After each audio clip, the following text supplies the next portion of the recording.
그 다음에 이제 적용 범위라고 좀 표현이 되어 있어요. 수수 설비 그러면 시간에 따라서 각도의 변화를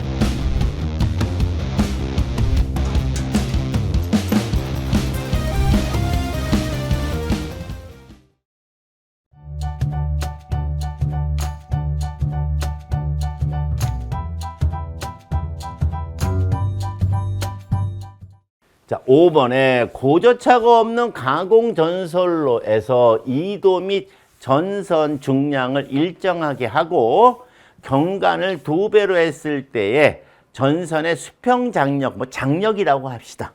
자, 그러면 이도 공식에 있으니까 얘는 지금 이렇게 돼서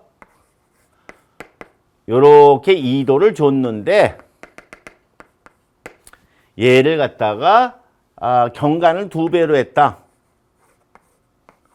이렇게 2배로 했다. 자, 그러면 이렇게 갔을 때 이 선에 가해지는 이 수평 장력이 얼마가 되겠느냐 이렇게 물어보는 거죠. 그럼 2도 D는 8T분의 WS 자승에서 문제 본 게 뭐냐면 궁금한 게 변수가 S고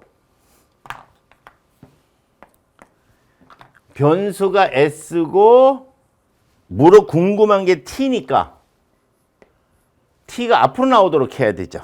그래서 T가 앞으로 나오면 8T는 D분의 WS 제곱이니까 물어본 거 이외에는 다 1로 바꿔버리면 돼요. 예, 물어본 거 이외에는 다 1로 바꿔버린단 말이죠. 그럼 1가 봤죠? 그럼 T는 S의 제곱이니까 2배로 갔으니까 2의 제곱하니까 4배 이렇게 된다는 것이죠. 다음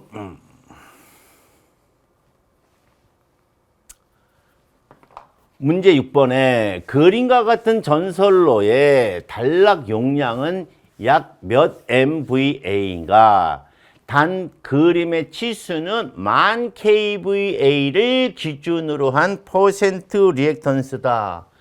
자, 여기서 10,000 kVA를 기준으로 한 이 말뜻이 무슨 뜻이냐 하면 여러분이 잘 알다시피 퍼센트 리액턴스라고 하는 것은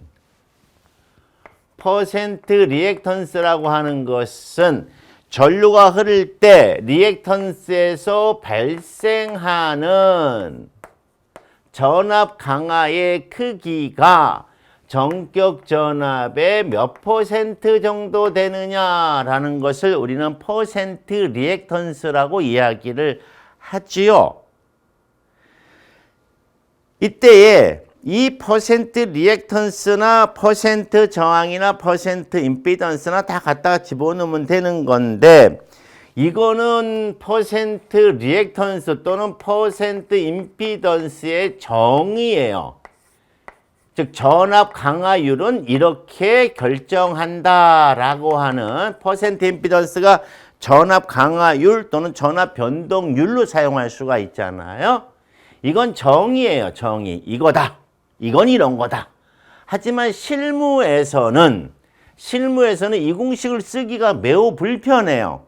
왜 그러냐 하면 이거는 하나의 상전압이고 또 이거는 전류가 되잖아요. 전격 전류가. 그래서 실무에 편하게끔 실무에서는 상전압을 안 쓰고 무슨 전압을 써요? 선간전압을 쓰잖아. 그래서 얘를 선간전압과 용량으로 식을 바꾼 거예요.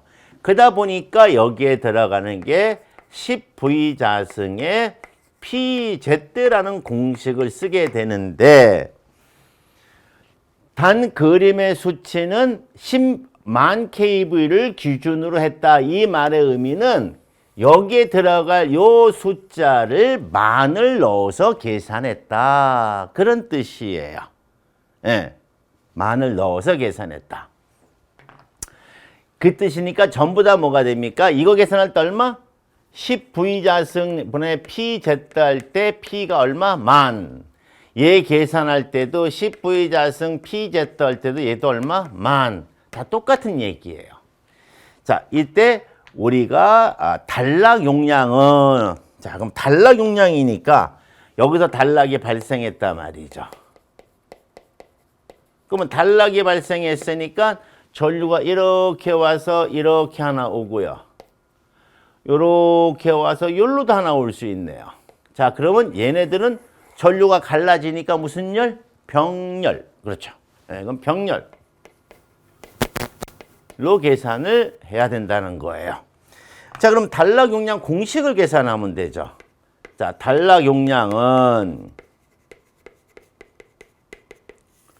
단락점까지의 퍼센트 임피던스로 단락점까지의 전원에서 단락점까지의 퍼센트 임피던스로 100을 나누고 거기에다가 용량, 기준 용량, 즉 퍼센트 임피던스에 사용한 퍼센트 임피던스를 계산할 때 사용한 용량을 써주면 되는 거죠. 그러면 간단하죠. 자, 그럼 어떻게 돼요? 여기 얼마? 10, 3, 2. 그렇죠? 네. 4 플러스 4분의 4 곱하기 4는 2가 되겠죠.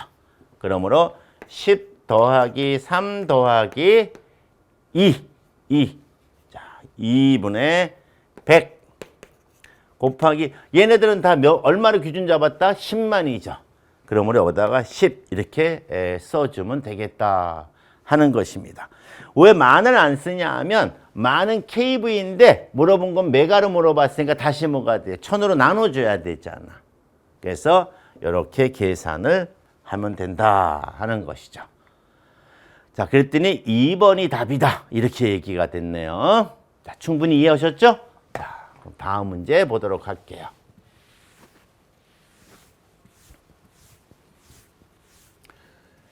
자, 안정도 향상 대책으로 적당하지 않은 것 했네요. 자, 안정도니까 어디로 가야 돼? 어디로 가야 돼요? 송전선로로 가야지. 내가 얘기했잖아. 예, 철탑이 있는 송전선로다. 자, 안정도 종류는 정태, 과도, 동태. 예. 자, 이때의 안정도 향상 대책이라고 하는 건 다 물어보는 거예요. 저거를요. 예. 그래서 여기서 안정도 향상 대책 이렇게 물어보는 거는 정태 안정도하고 과도 안정도를 다 물어보는 거예요. 둘 다 향상. 정태 안정도 또 다른 말은 이제 동태 안정도가 돼요. 동태. 요거는 구형 신형이란 뜻이에요. 그래서 직렬 콘덴서로 선로의 리액턴스를 보상한다. 보상한다는 말은 줄인다는 얘기가 되는 거고요. 기기의 리액턴스를 감소한다. 발전기 단락비를 적게 한다라고 되어 있는데요. 지금 기계까지 갈 수는 없으니까 하나 머릿속에 집어넣자 이거죠. 단락비 나오면 단락비라는 말 나왔다. 그러면 단락비는 무조건 뭐가 돼? 크다가 좋은 거다. 오케이? 단락비가 무조건 단락비가 작다. 단락비를 작게 한다. 그럼 무조건 답이 틀린 거야. 예. 단락비는 무조건 커야 돼. 예. 그렇게만 넘어가자고요. 이 단락비가 크다는 말의 의미는 발전기 코일이 가지고 있는 전기자 코일이 갖고 있는 임피던스 값이 적다는 얘기거든요. 이게. 그래서 거길 또 증명하고 가려면 힘드니까 단락비는 무조건 어떻게 하자? 큰 게 좋은 거다. 이렇게 넘어갑시다.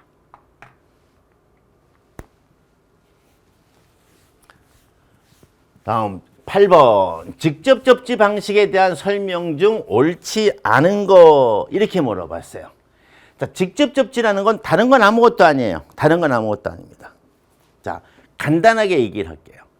여기에서 과도 안정도라는 말이 어떤 얘기냐 하면 이 말의 의미는 송전선로에 사고가 발생했을 때 이게 얘기예요. 예. 자, 송전선로에 사고가 발생했다. 예, 발생했다. 요게 바로 요 상태가 바로 뭐가 돼요? 과도 안정도다라고 생각하면 돼요. 예. 이때 정전이 되느냐 안 되느냐? 예. 정전된다. 그러면 과도 안정도가 나쁘다. 과도 안정도가 나쁘다. 이렇게 간단하게. 정전이 안 된다. 정전이 안 되고 버팅긴다. 그러면 과도 안정도가 좋다. 이렇게 이야기를 하는 것입니다. 단순하죠? 아주 쉬워요. 예. 자, 직접 접지 방식에 대한 설명도 옳지 않. 이상전에 우려가 없다. 계통의 절연 수준이 낮아짐으로 경제적이다. 변압기를 전절연하지 않고 단절연이 가능하다. 보계전기가 동작이 신속하다. 여기까지는 맞아요. 근데 과도 안정도가 좋다가 아니라 뭐가 돼요? 나쁘다예요. 직접 접지 방식은 지락전류가 크기 때문에 보계전기가 신속히 동작함으로, 이 말의 의미는 보계전기가 신속히 동작했다? 그러면 계전기 동작은 뭐하고 똑같으냐 하면, 계전기 동작, 이것도 계전기 동작은 차단기가 동작했다는 얘기고, 차단기가 동작했다는 얘기는 바로 뭐가 됐다는 얘기예요? 전기가 끊겼다는 얘기잖아요. 정전이 되었다는 얘기예요. 그러니까 어떻게 돼야 돼요? 과도 안정도가 나쁘다. 이렇게 표현이 되는 것이다 하는 겁니다. 아시겠죠? 무슨 말인지? 이렇게 간단하게 보시면 되겠어요. 다음 문제 한번 또 보도록 할게요. 자, 전류 차동 계전기는 무엇에 의해서 동작을 하는가? 이렇게 물어봤는데요. 이거는 다른 게 아니라 일반적으로 보는 그런 계전기는 아니고요. 일단 변압기가 고가야. 예. 굉장히 비싸다는 거예요. 덩치가 크다는 거죠. 그래서 이 변압기를, 얘는 이 컨서베이터까지 있는 놈이에요. 굉장히 비싸요. 그래서 얘는 어떻게 하는 거냐 하면, 변압기 1차 측 코일에 감겨 있을 거 아니에요. 이렇게. 예, 하나만 그릴게요. 그 다음에 2차 측 코일이 이렇게 있을 때 1차 측 코일하고 2차 측 코일을 CT라는 거 아시니까 CT를 가지고 검출을 하는 거야. 예, 요렇게. 여긴 여기대로 검출하는 거예요. 그래서 1차 전류와 2차 전류를 검출해가지고 여기에 계전기가 이렇게 있어요. 그래서 얘는 1로 보내고, 예, 얘는 1로 보내는 거예요. 그러면 여러분들 보다시피 어떻게 돼요? 전류니까 어떻게 돼? 백타잖아요. 백타잖아. 전류가 백타잖아. 그러면 이 전류의 크기가 5A다. 얘도 5A야. 그럼 어떻게 돼요? 5하고 5가 만나면 어떻게 돼요? 정반대에서 만나면 0이지. 예. 그러니까 계전기 동작할 수가 없어. 근데 여기서 문제가 생겼어. 예. 사고가 발생했다 이거야. 그럼 사고가 발생해서 전류가 5A가 들어오던 놈이 1A로 바뀌었단 말이지. 1A. 그럼 여기서 5, 여기서 4니까 얼마 돼? 1로 4A가 흐르게 되죠? 그러면 얘가 동작한단 말이죠. 그래서 1차 측, 2차 측 양쪽의 전류 차에 의해서 동작하는, 자, 여기서 변류기가 바로 뭐이고? CT죠? 네, CT. 1차 CT와 2차 측의 CT의 전류 차에 의해서 동작하는 것이 전류 차동 계전기다라고 하는 거예요. 그렇죠? 다음 문제 한번 또 보도록 할게요.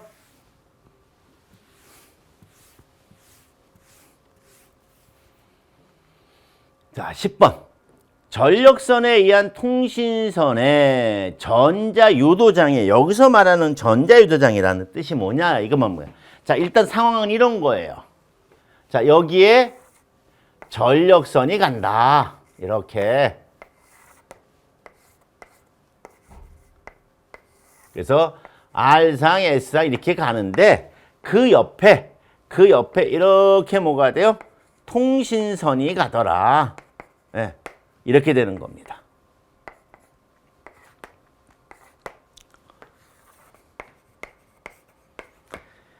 자, 이때 여기에 유도장애라는 것은 저기 전자유도장애는 무슨 뜻이냐 하면 전자유도장애는 전류가 흘러서 자, 여기 IR이 가겠죠? IS 가겠지? IT가 가겠죠? 자, 이때 전류가 흐르면 뭐가 만들어진다? 자속. 예. 전류가 만든 자속. 그러면 얘가 여기에 영향을 미치고, 얘가 여기에 영향을 미치고, 얘가 여기에 영향을 미친다. 그래서 여기에 문제가 생기는 것이 바로 전자유도장애다. 그런 이야기예요. 그런데 우리가 삼상을 만들 때 어떻게 만들어요? 여기를 어떻게 만들어? 예, 이렇게 표시할까요? 여긴 어떻게 만드냐 하면은 IR이 이 방향이면 IS는 뭐 이렇게 가겠죠? IT는 이렇게 가겠죠? 그러면 이 합은 얼마가 돼요? 0이 되는 거잖아. 그러니까 전자 유도장애가 안 생기지. 근데 유도장애가 생겼대. 그 말의 의미는 각상에 흐르는 전류가 흐르는데 뭐예요? 합이 0이 안 되는 게 있다 이거지. 그 전류가 그렇죠. 지금 답이 들리네. 여기에 흐르는 무슨 전류? 영상전류는 이 영상전류는 얘가 여기 영향 미치고 색깔을 좀 바꿔서 마무리를 잘해야 되겠죠. 자, 그러면 여기에 흐르는 영상전류 I0 그 다음에 여기에 흐르는 영상전류를 우리가 분홍색이라고 그래야 되나요? 여기에 흐르는 영상전류를 파란색으로 할 때에 그러면 얘가 영향을 미치고 얘가 영향 이렇게 미칠 때 요거는 영상이니까 어떻게 돼야 돼? 그렇죠. 노란 전류, 그 다음에 분홍색 전류, 그리고 파란 전류가 뭐가 됩니까? 이같이 위상차가 없잖아. 위상차가 없다. 해서 위상차가 없다 해서 무슨 전류? 그렇죠. 답이 들리네요. 영상전류다라고 하는 거죠. 그러므로 통신선의 유도장애의 주범은 각 상의 전류가 아니라 각 상이 가지고 있는 무슨 분전류? 영상분 전류에 의해서 우리가 유도장애가 뭐가 돼요? 발생한다. 이렇게 이야기가 되는 겁니다. 자, 11번 문제를 볼게요. 연간 전력량이 2kWh이고 연간 최대 전력이 WkW인 연이라고 하는 건 1년을 말하는 거예요. 이거는요. 자, 그래서 1년이니까 24hour로 바꿔야 되니까 24hour 곱하기 365 여기 숫자가 있을 거죠. 8760입니다. 8760 hour다. 자, 여기에서 이제 이 말 표현이 무엇이냐? 그런 이야기예요. 이 말 표현이 무엇이냐? 자, 여기에 이렇게 이제 수용가가 이렇게 있을 때 이 수용가에서 이제 부하 설비를 가동한다. 그런 이야기죠. 그러면 이제 가로축에다가는 1년 365일 1월 1일부터 12월 31일까지 그 다음에 세로 축에는 여기에 흘러 들어가는 전력 킬로와트를 이제 순간순간 하는 거죠. 그러면 이제 많이 쓸 때도 있고 적게 쓸 때도 있고 많이 쓸 때도 있고 해서 이 점을 이렇게 연결하다 보니 이러한 모양이 나왔다. 그런 이야기예요. 이때 이 면적, 이 면적이 세로 곱하기 가로 한 것이 이것이 연간 사용 전력량이에요. 이게 이때 이것을 2로 표현을 했어요. 이 중에서 가장 부하가 많이 걸렸을 때 연간 최대 전력 부하가 가장 많이 올라갔을 때 요것이 요 높이가 W다라고 얘기했어요. W 킬로와트이다. 자, 그러면 여기 이 설비의 활용도 이렇게 뺄까요? 오케이. 자, 설비에 얼마만큼 활용을 했느냐? 활용도를 또 다른 말로는 우리가 부하율이다라고 볼 수가 있어요. 자, 그럼 부하율의 정의는 어떻게 돼 있냐 하면 얘의 평균 전력과 최대 전력과의 관계를 말하고 있어요. 최대 전력에 대하여 평균 전력이 어떻게 되느냐 이렇게 물어보는 것이죠. 자, 평균 전력은 간단합니다. 네, 간단해요. 자, 어떻게 간단하냐? 이 그래프를 그냥 그대로 사용을 할 거예요. 이때 여러분에게 제가 설명할 수 있는 것은 얘를 갖다가 뿅망치를 이용을 해가지고 뿅망치를 이용을 하자. 뿅망치를 이용해서 때리면 퉁퉁퉁퉁퉁 이게 채워지겠죠. 이렇게 높고 낮음이 채워지겠죠. 이때 요 높이가 요 높이가 바로 무슨 전력이에요? 평균 전력이다. 자, 그러면 여기가 바로 시간이 되겠죠. 시간 8760 아워가 될 거예요. 자, 그럼 다음과 같은 논리가 정립이 되겠죠. 자, 그러면 전력량의 개념인데, 자, 그럼 이쪽으로 와서 볼까요? 자, 전력량은 어차피 이 면적이나 같으니까, 왜 뿅망치로 때렸으니까. 그러면 여기 연간 전력량을 2라고 했고 평균 전력을 2AV라고 한다면 우리는 여기에서 얻어낼 수 있는 게 2는 2AV 세로 곱하기 가로 해서 8760 이렇게 될 거고요. 그러므로 평균 전력 2AV는 8760분의 W가 될 거예요. 자, 그럼 여기다 집어넣어 보면 최대 전력이 W라고 그랬죠? W가 아니라 2가 돼야 되겠죠? 자, 2가 될 거예요. 자, 여기서 최대 전력이 W라고 그랬죠? 그러니까 W 이렇게 될 거고요.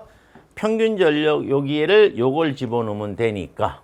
그래서 2에 8760 그러면 얘가 밑으로 내려오게 되니까 8760W분의 2 해서 퍼 유닛으로 갈 수도 있고요. 아니면 곱하기 100 해서 퍼센트로도 갈 수가 있다 하는 거예요.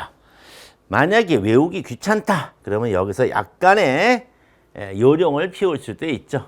이거 연부하율 나오면 밑에가 뭐가 돼? 분모에 8760 이것만 가도 됩니다.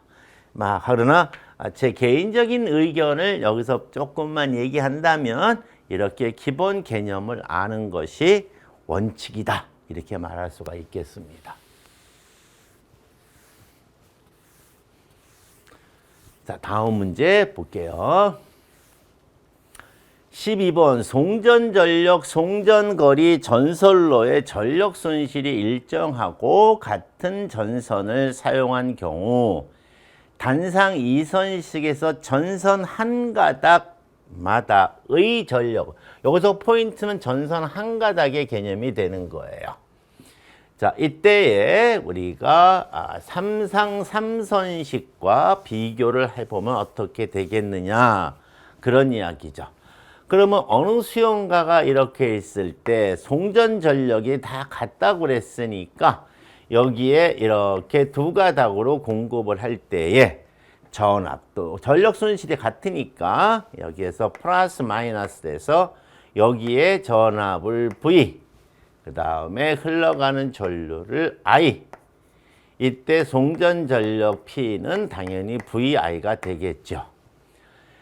자, 그런데 삼상 3선이니까 얘는 단상 2선이고요. 전압이 하나란 얘기고 얘는 전압이 세 가닥이고 세 개의 선이 세 가닥이란 얘기죠.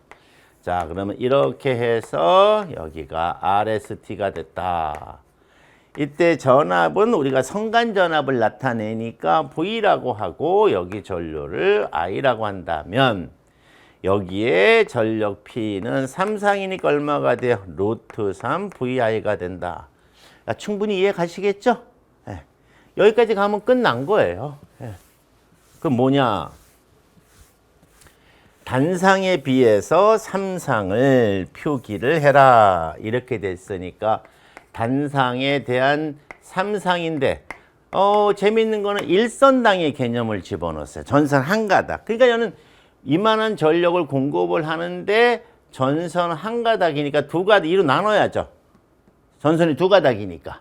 그래서 2분의 VI에 여기는 이만큼 가는데 선이 세 가닥이니까 3분의 뭐가 돼요?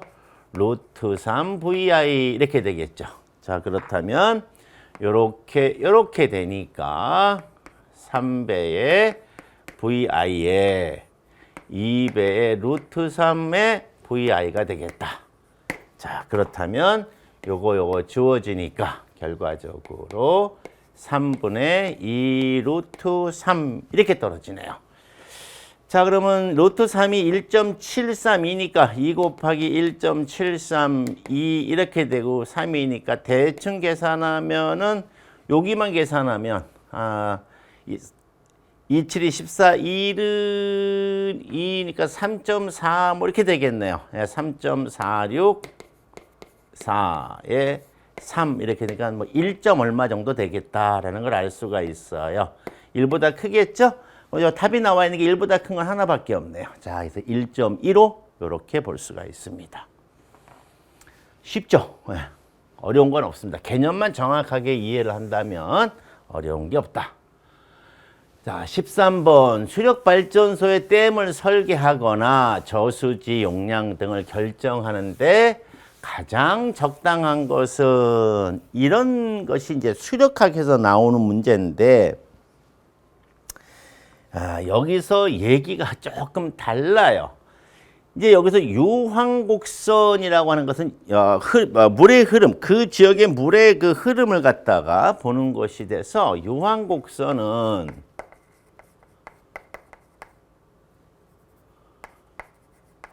요렇게 돼가지고 큰 것부터 1부터 365에서 큰 것부터 유량이 메타 삼승 퍼세크로 표현을 해가지고 요렇게 내려가는 거예요.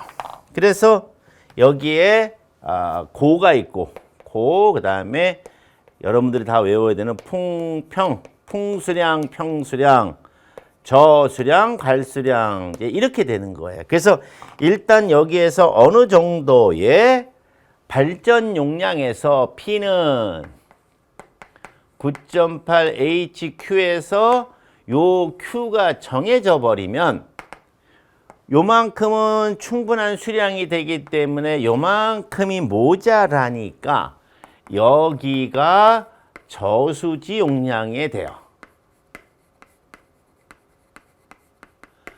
자, 그래서 유황곡선도 뭐가 됩니까? 저수지 용량을 계산하는 데 사용을 합니다. 하지만 이런 것도 있는가 하면 적산 유량 곡선이라는 거예요. 자, 요게 Q가 필요하단 말이죠. Q가 발전을 쭉 하려면 그렇다면 적산 유량 곡선은 Q가 필요하니까 기울기 Q가 있단 말이죠. Q 메타 삼승 퍼 세크. 근데 비가 많이 올 때 있고 적게 올 때 있지 않습니까?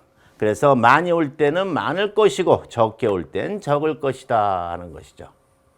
그래서 요거와 요거의 편차를 계산해 내면 요건 플러스 마이너스니까 요거하고 플러스 마이너스 하면 여기서 뭐가 돼요? 플러스 값하고 마이너스 값을 갖다가 계산을 해서 빼주게 되면 바로 이것이 저수지 용량이 돼요.